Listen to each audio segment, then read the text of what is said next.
निशाने पर लिया है। जैसे पहले फैमिली आईडी को लिया था, पहले पोर्टल को लिया था, अब उन्होंने ये एचकेआरएन को ले लिया है। तो जो चीज़ें ठीक चीज़ें हैं, अच्छी चीज़ें हैं, उनको निशाने पर लेंगे तो जनता उनको निशाने पर ले लेगी।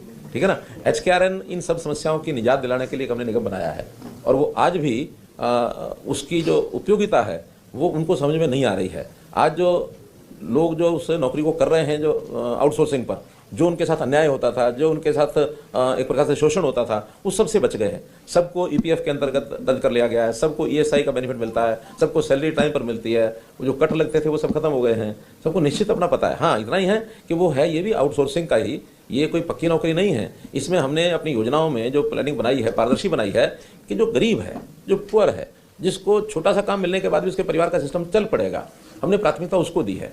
कि परिवार की आय 1 लाख रुपए से कम है तो उसके कोई नौजवान है तो पहले उनको दो, फिर 1.5 लाख से कम है, 180 से कम है, फिर उसको दो। दूसरा, उसमें अच्छे जो क्वालिफाइड पढ़े लिखे लोग हैं उसके हिसाब से मार्क्स हैं, उनका रैंकिंग बनता है, रैंकिंग के हिसाब से जितनी जहाँ से आवश्यकता होती है उनको दे देते हैं। ये सबको पता है कि 1 साल के बाद फिर रिन्यूअल होगा इसका, जैसे आउटसोर्सिंग में होता है, तो सारा रिन्यूअल होता है, सब हिसाब से होता है और ठेकेदारों से उनको मुक्ति दिलाई है।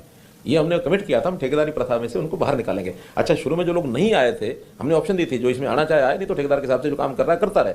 जो लोग उस समय नहीं आए थे, आज उनकी सिफारिशें हैं, दबाव है कि हमको भी एचकेआरएन में डालो, हमको एचकेआरएन में डालो, तो डिमांड हो रही है।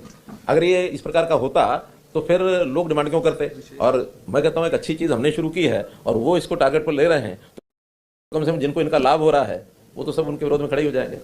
एचकेआरएन में उनके जो सिस्टम ठेकेदारी के माध्यम से जिनके जुगाड़ बैठे हुए थे वो जुगाड़ खत्म हो गए, इसलिए उनको एचकेआरएन गलत लग रहा है।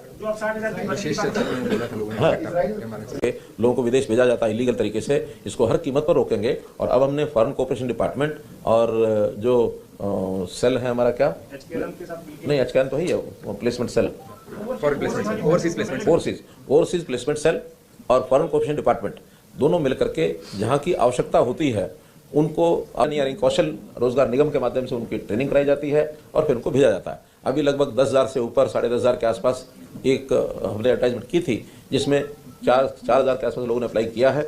उनकी सबकी ट्रेनिंग होगी रोहतक एमडी यूनिवर्सिटी के अंदर। और वहाँ जो इजराइल के लोगों की खास करके डिमांड थी, जो ट्रेनिंग करवानी है उसमें इजराइल के लोगों का भी उस एग्रीमेंट के अंदर हमने उनको साथ लिया है और वो ट्रेनिंग करा करके फिर उनको इजराइल, जो लोग जाना चाह रहे हैं उनको इजराइल भेजा जाएगा।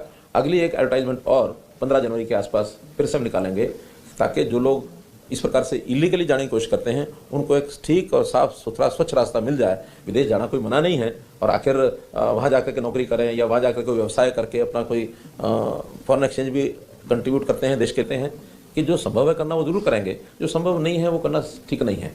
अब ये ठीक बात है कि गेस्ट टीचर्स को पिछले चुनाव यानी 2014 से पहले, 10 साल पहले जब एक मांग रखी थी कि हमारी सिक्योरिटी कुछ हो, उस सिक्योरिटी के नाते एक स्पेशल बिल ला करके गेस्ट टीचर को इनकी 58 साल तक की नौकरी ये पक्की कर दी थी। अब उनका कहना है कि रेगुलर किया जाए। रेगुलर करने का प्रावधान अभी कहीं है नहीं, क्योंकि रेगुलेशन पॉलिसी जो 2014 की भी बनी थी, हाईकोर्ट ने उसको रिजेक्ट किया था कि 2014 की पॉलिसी 2011 की माने की थी। 2011 की पॉलिसी के हिसाब से अगर कोई रेगुलर करने की किसी की स्थिति हो, हम पहले भी किए हैं, आगे भी करेंगे, लेकिन 11 के बाद 14 को स्पेशली हाईकोर्ट ने कहा था कि आगे किसी प्रकार की कोई रेगुलेशन पॉलिसी स्टेट नहीं लाएगी, क्योंकि इसको बैक एंट्री माना गया है। रेगुलर भर्ती के नाते हमारा प्रोसेस सारा पहले भी चल रहा है, आज भी चल रहा है। हाँ, उस रेगुलर भर्ती को भी रोकने में एक गैंग लगा हुआ है, उस गैंग के साथ हमारी लड़ाई चल रही है। तो उस गैंग वो न रोक पाए तो हम हर दिन उसके ऊपर विचार करते हैं कि कहीं ऐसी कमी कोई ना रह जाए जिसमें भर्ती रोको गैंग। ग्रामीण चौकीदार, इनके लिए वैसे तो कुछ घोषणाएं कर दी थी, हमने लागू कर दी थी और उसमें मुख्य रूप से उनकी जो मंथली ऑनरेरियम 7,000 रुपये से 11,000 रुपया ये महीने का कर दिया हमने, पहले से लागू हो गया है। यूनिफॉर्म अलाउंस 2,500 रुपये की बजाय 4,000 रुपये पर एनम किया है। Cycle allowance in 5 years, one time in 5 years, ये 3,500 रुपया उनको ई-रूपी का कूपन मिलेगा ताकि वो साइकिल ही खरीद सकें और कुछ ना ले सकें। और डेथ रजिस्ट्रेशन में उनको पहले 300 रुपया प्रति डेथ, गांव में कोई डेथ होती है तो उसको रजिस्ट्रेशन करना होता है, 300 रुपया मिलता था, उसको उन्हें 400 रुपया प्रति केस ये किया है।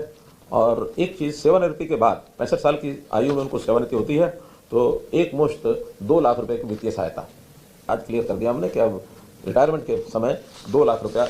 एक विषय वैसे तो उसका निर्णय पहले कर लिया था, आपको बता भी दिया होगा कि फिर भी आज कैबिनेट में फॉर्मली उसको क्लियर किया गया है कि ग्रामीण परिवारों के जो बिजली के, जो पानी के बिल थे, वर्षों से